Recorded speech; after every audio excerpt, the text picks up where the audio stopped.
After listening to those last two speakers and the others, and especially John Stewart, I have a lot of confidence in the Republican future because they spoke from the heart. In fact, John Stewart, I think I found my replacement for morning radio.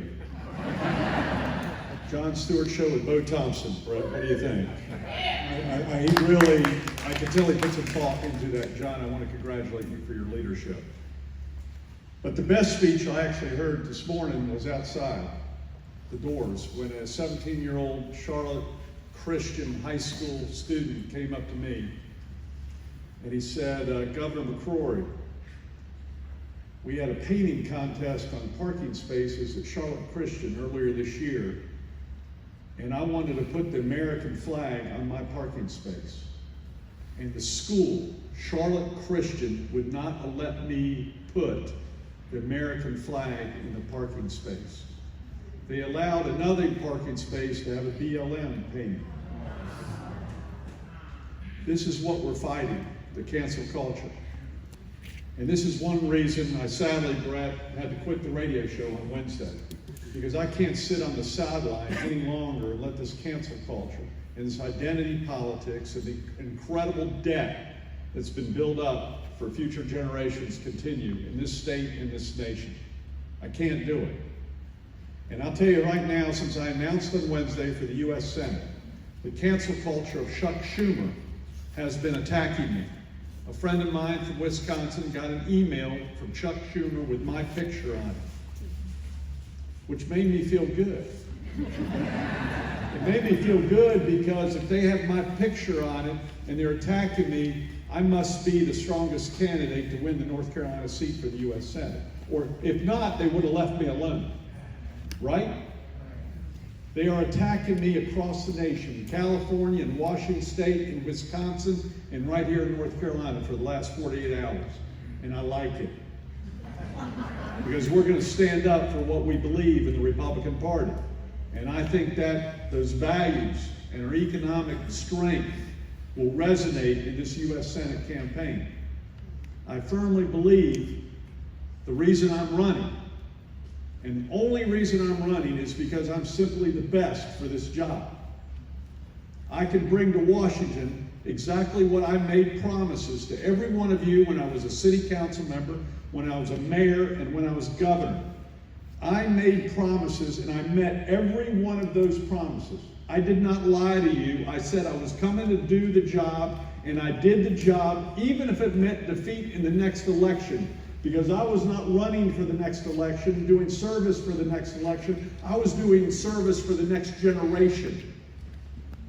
And that's why I'm running for the U.S. Senate right now, for the next generation. And right now in Washington, D.C., we're spending money like it's like drunken sailors. And we as Republicans better get back to fiscal responsibility. And I did that as a mayor, I did that as a governor.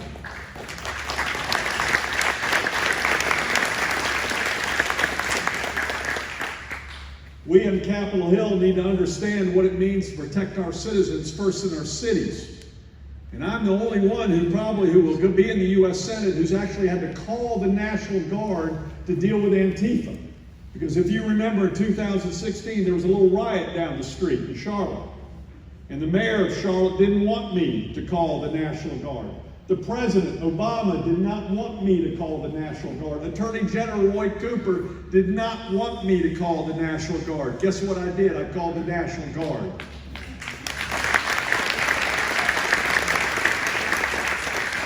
And that riot was gone within 8 hours.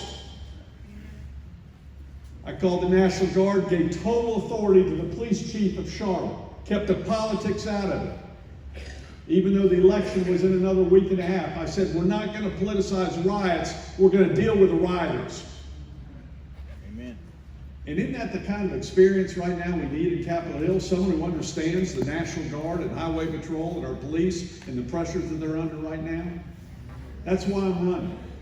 That's why I'm running, to bring an outside voice of someone who's been there, who's done it, and met the promises. You can do the radio from here on out.